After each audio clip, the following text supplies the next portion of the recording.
She was the woman Hollywood never fully understood. Delicate yet unbreakable, quiet yet unforgettable, Joan Fontaine carried an aura unlike any other star of her era. Long before she stepped into the haunting halls of Manderley and Rebecca, her life had already been shaped by storms far more complex than any role she would play. Born into a family where talent ran deep but affection ran thin, raised among the traditions of Japan and the shadows of a powerful older sister, Joan grew up as the gentle soul in a world that rarely rewarded gentleness. On screen, she became the face of vulnerability, wide-eyed, trembling, and impossibly magnetic.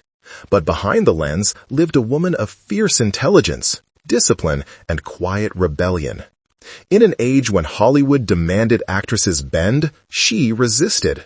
When studios insisted she accept roles that diminished her, Joan walked away.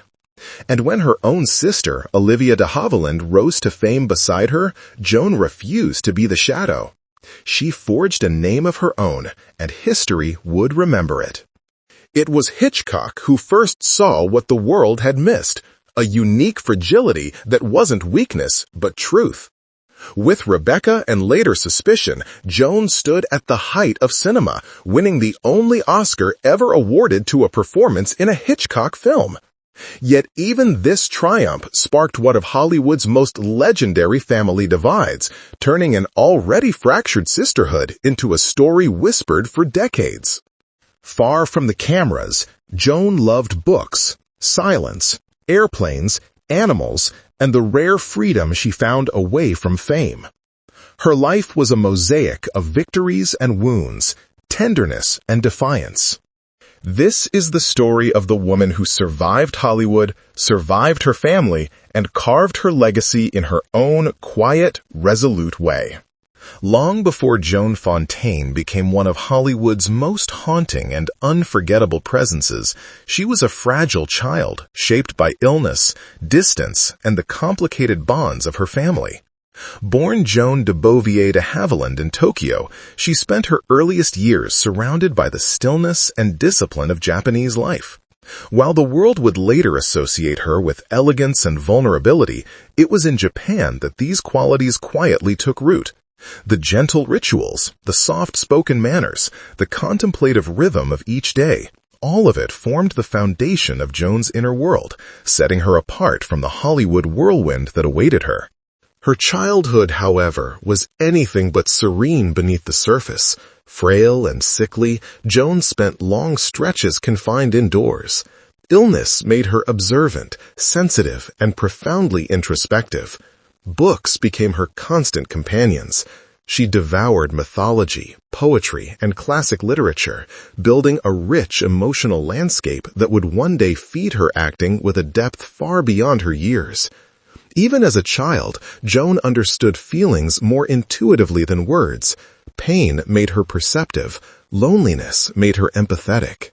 But the most defining force of her youth was her volatile relationship with her older sister, Olivia de Havilland. From their earliest years, Olivia was bold, assertive, and determined, everything Joan was not encouraged to be. Their rivalry began almost as soon as they could speak. Joan would later confess that Olivia once slapped her so hard it left an imprint not only on her face, but on her understanding of power, affection, and the cost of being the weaker one. What could have been an ordinary sibling rivalry gradually hardened into a lifelong emotional divide.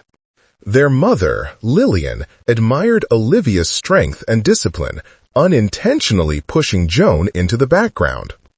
Joan learned early that she would not be the chosen daughter, that praise and warmth were reserved elsewhere. Instead of fighting, she observed. Instead of demanding attention, she built her own internal refuge. She preferred the company of animals, silence, and solitude. While Olivia thrived in school and social settings, Joan lived in a quieter dimension, developing an acute sensitivity that would later captivate audiences. When her parents divorced, the sisters were taken from Japan to California, a move that felt like being uprooted from a world where Joan had finally found comfort. Hollywood's surroundings were loud, bright, and competitive. It was a place that rewarded extroversion and punished hesitation. Joan, with her softness and introspection, seemed utterly mismatched with this new world. Teachers, neighbors, and even relatives viewed her as delicate, someone who needed protection rather than space to grow. But beneath the shy exterior lived a quiet, resilient determination. Being overshadowed by Olivia did not break her. It sharpened her awareness of what she did and did not want to become. Joan began training her voice, practicing posture, and studying emotions with remarkable seriousness for a young girl. She observed people closely, noting the subtle shifts in expression and tone that others overlooked. Acting, though still distant, was gradually becoming a possibility. As Joan moved through adolescence, her sense of identity grew stronger, shaped by years of being underestimated. She learned to endure comparison, to swallow disappointment, and to build herself from the inside out. Her childhood was not a story of comfort, but of slow, deliberate survival. And through that survival emerged a strength far more enduring than anyone around her expected. In the shadows of a sister destined for brilliance, Joan Fontaine quietly prepared for her own path, one that would eventually lead to the heights of Hollywood, powered by a vulnerability so authentic that it would become her greatest strength. When Joan Fontaine first stepped onto Hollywood soil, she might as well have landed on another planet. The girl, shaped by the quiet restraint of Japan, entered an industry built on noise, ambition, and ruthless self-promotion. Everywhere she looked, confidence blazed like a spotlight. Women strutted with certainty, men spoke with booming voices, and everyone seemed to understand the game, except Joan. She was delicate, soft-spoken, easily overlooked, and Hollywood had no mercy for the invisible. Her earliest auditions were discouraging. Casting directors called her too shy, too fragile, and sometimes too refined for Western audiences. Joan wasn't loud enough, glamorous enough, or bold enough to fit the mold. She carried herself with a gentleness that felt foreign to an industry obsessed with spectacle. While others charmed producers with bright smiles and big personalities, Joan froze under scrutiny, her voice trembling, her hands clasped tightly as if trying to hold herself together. Determined not to be mistaken for her sister, Joan adopted a new last name, Fontaine, taken from her mother's remarried surname. It was a declaration of independence, a quiet rebellion against living forever as Olivia's sister. With a new identity, she hoped Hollywood would see her differently. But nothing changed quickly. She was still typecast as the girl who looked frightened, the girl who looked too gentle, the girl who wouldn't stand out. Studios were not kind to actors who didn't immediately shine. MGM, unhappy with her refusals to accept roles she felt were beneath her, punished her the way studios did in those days. They froze her contract. She couldn't work for months. No roles, no income, no exposure. Joan spent that time in small apartments, reading scripts she wasn't allowed to perform, wondering if she had made a terrible mistake chasing this dream. To make things worse, she had to watch Olivia thrive. While Joan struggled to even get auditions, Olivia found steady work and respect. Their rivalry, already deep-rooted, became sharper. Hollywood liked its narrative simple. Olivia was the star. Joan was the shadow. But Joan refused to disappear. Each setback only made her more disciplined. She studied acting, breathing, movement, and emotional technique. She practiced in front of mirrors until she understood exactly how her face communicated fear, longing, and silent intensity. Her fortunes nearly changed when she auditioned for Gone with the Wind. Joan desperately wanted the role of Melanie, graceful, gentle, and morally grounded, a role that fit her perfectly. But the producers found her too striking, too magnetic, and ultimately not soft enough, ironically choosing her own sister Olivia for the part. It was a rejection that stung deeply. Joan had lost a dream role, and lost it to Olivia. Yet this failure did something extraordinary. It refined her resolve. Joan stopped trying to mimic Hollywood's expectations and leaned into what made her different. She embraced her vulnerability, her subtlety, her quiet emotional depth. Instead of forcing herself into the spotlight, she learned to pull the audience toward her, to make them lean in. She adapted, not by becoming louder, but by becoming truer. Little did anyone know that this authenticity, so muted it was almost invisible, would soon catch the attention of a director whose genius thrived on nuance, Alfred Hitchcock. And Joan Fontaine, the girl no studio believed in, was about to step into the role that would change her life, Hollywood history, and the legacy of screen acting forever. Hollywood is filled with stories of sudden discovery, but few are as delicate and as improbable as Joan Fontaine's rise. When Alfred Hitchcock began casting for Rebecca, he wasn't looking for a traditional star. He wanted a woman whose fragility felt real, whose fear wasn't performed but lived. Dozens of actresses auditioned with confidence, poise, and calculated charm. Joan entered the room trembling. Her hands shook. Her voice quivered. Her eyes carried an uncertainty that made her seem both vulnerable and heartbreakingly authentic. Hitchcock didn't see weakness. He saw truth. He later said that Joan possessed a trembling quality, a kind of emotional transparency no other actress could replicate. In the world of Hitchcock, where tension thrived in the unspoken, Joan's quiet fear was a gift. Rebecca became the turning point of her life.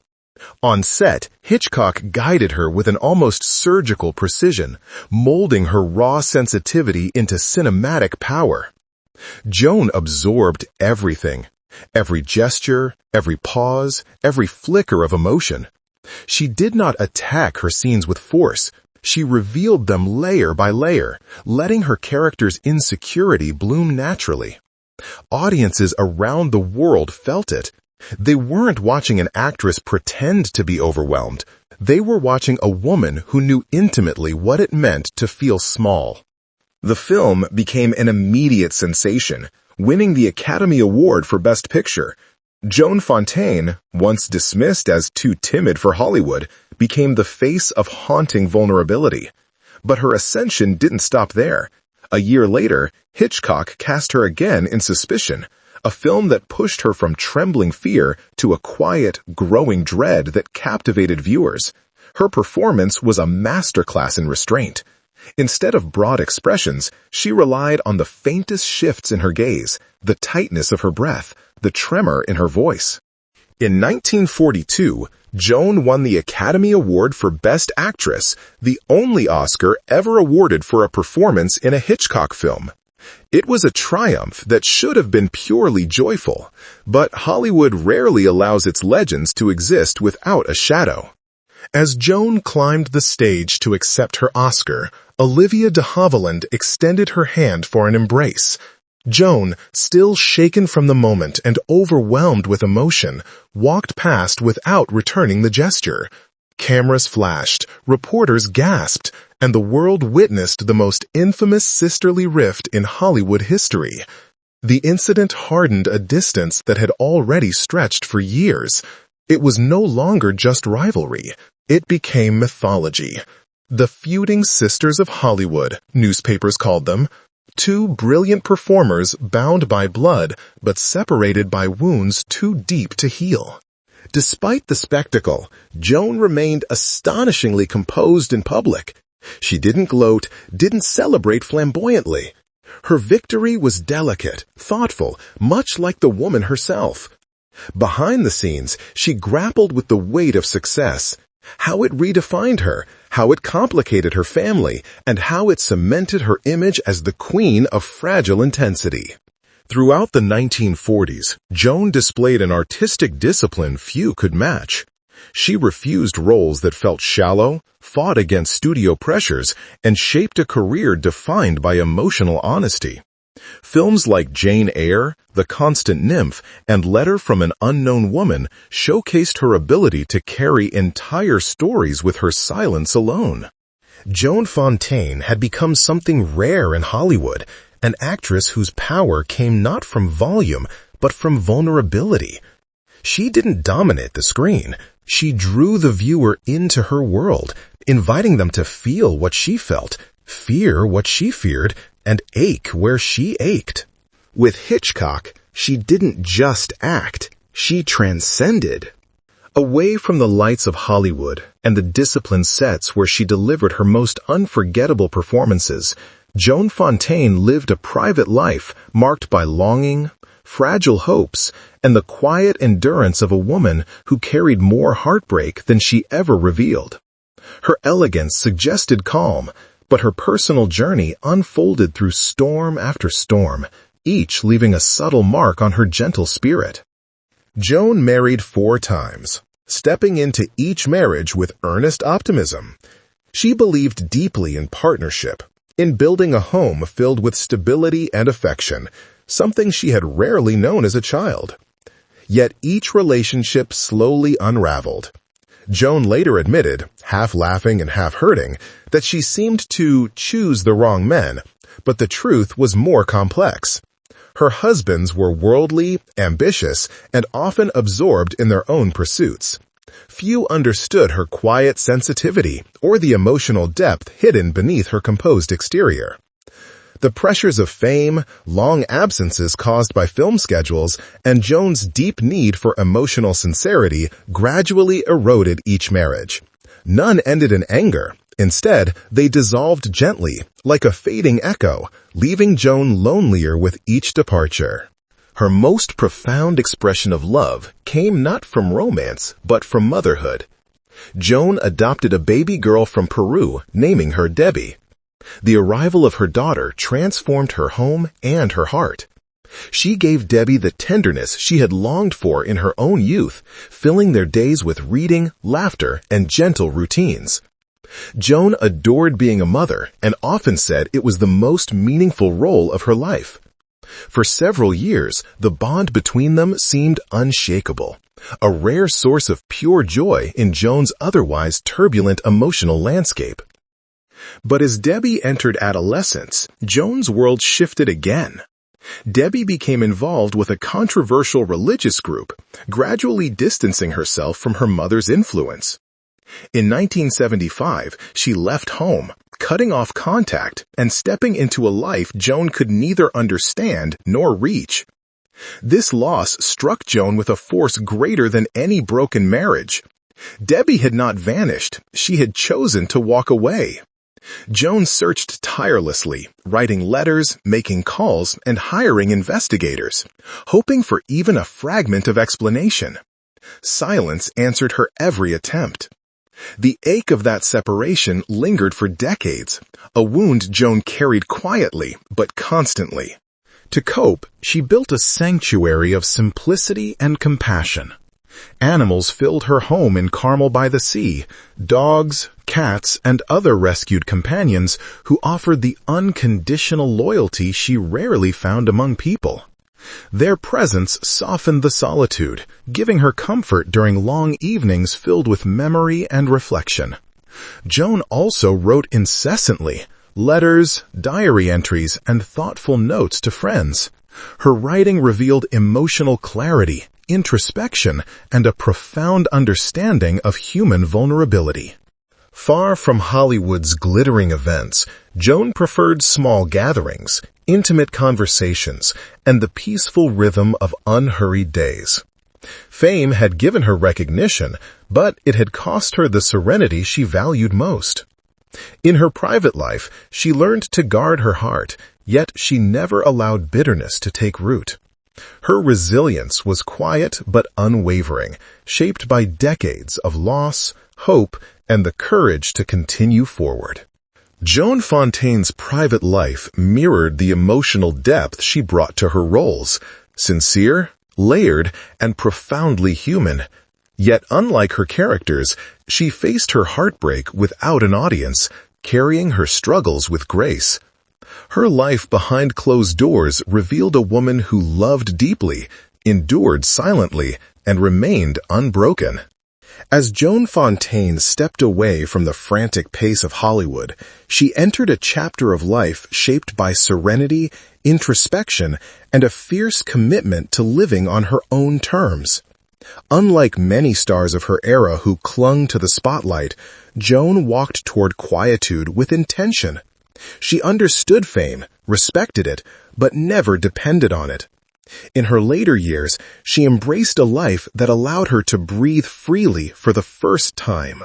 Carmel by the Sea became her refuge, a coastal town wrapped in mist and sunlight, where Joan built a sanctuary overlooking the ocean. Her home was filled with books, letters, rescued animals, and mementos of a life defined by both pain and triumph. Here, she nurtured the solitude that had once made her feel different. Now it made her feel whole. Her adventurous spirit, hidden beneath her delicate exterior, flourished. Few fans knew that Joan was an avid pilot who once flew small aircraft with confidence and exhilaration. She also raced cars for sport, defying every assumption made about her shy, gentle persona. These passions reflected a truth about Joan that Hollywood had never fully captured. She was daring, curious, and deeply alive. Her connection to Japan remained a constant thread throughout her life. She returned often, participating in television events and cultural exchanges made possible by her fluency in Japanese. These visits reconnected her with the foundation of her identity, grounding her in the calm traditions that shaped her earliest memories. Japan was not simply a part of her past, it was a part of her soul. In her 60s, Joan released her memoir, No Bed of Roses, a candid and elegant reflection on the complexities of fame, the ruthlessness of the studio system, and the emotional fissures within her family. She wrote with honesty but without cruelty, revealing how the industry that celebrated her also constrained her, and how the sister who shared her blood often felt like her fiercest rival. The memoir sparked headlines, but also admiration for its clarity and dignity. Joan never sought to wound, she sought to explain. As Hollywood evolved and new generations of actors emerged, Joan remained respected, even revered. Critics celebrated her as a master of subtlety, an actress who understood the power of stillness. Younger performers studied her work, marveling at her ability to communicate profound emotion with nothing more than a shifting gaze or a trembling breath. Her influence, not loud, not boastful, rippled quietly through the craft of screen acting. Despite her achievements, Joan's later years were marked by solitude. She lived largely removed from the industry, choosing intimacy over publicity, authenticity over nostalgia. Her days unfolded with calm rituals, caring for her animals, tending her garden, writing letters, and watching the ocean move with the patience of a lifetime. She found peace in the unglamorous details of everyday life. Yet even in her seclusion, she remained elegant. A woman who had survived the brutality of Hollywood, the pain of family fractures, and the heartbreak of losing a daughter's affection. She carried her experiences not as burdens, but as truths that shaped her. She understood sorrow, but she did not surrender to it. Near the end of her life, Joan reflected that she felt satisfied with a life full of love, sorrow, and a few victories. It was a quiet, poetic farewell from a woman who never needed grand declarations to leave a profound mark. When she passed away at 96 in her Carmel home, she left behind a legacy defined not only by films and accolades, but by resilience, grace, and the unwavering courage to remain herself in a world that constantly demanded more. Joan Fontaine's life was a study in contrasts, quiet yet powerful, fragile yet unbreakable, private yet permanently etched into the history of film. She entered Hollywood as a timid young woman shaped by illness, displacement, and a complicated family dynamic. But she emerged as one of cinema's most unforgettable presences. In a world that rewarded boldness, she conquered through subtlety. In an industry that demanded volume, she mastered silence. Her performances still resonate because they were not built on theatricality, but on emotional truth. Whether trembling under Hitchcock's intense gaze or revealing heartbreak with a single flicker of her eyes, Joan communicated vulnerability in a way no one else could. She reminded audiences that fear could be beautiful, that fragility had its own power, and that the quietest voice could echo the longest. Yet beyond the camera, her life carried wounds and battles that never made the headlines. Failed marriages, the painful loss of her daughter, and the lifelong rift with her sister formed a shadowed backdrop to her achievements. But rather than letting sorrow define her, Joan shaped a peaceful life in Carmel by the Sea, embracing solitude, animals, and nature with the same tenderness she once brought to her roles. Her legacy is not merely the Oscars she won or the films she immortalized, but the way she lived, with resilience, dignity, and a refusal to let the world harden her spirit. Joan Fontaine survived a brutal industry without losing her gentleness. She chose sincerity over spectacle, truth over glitter, and inner strength over outward bravado. And in the end, that quiet courage became her greatest triumph. This is the story she left behind. A life of shadows and light, heartbreak and grace, lived on her own terms, softly, bravely, and beautifully.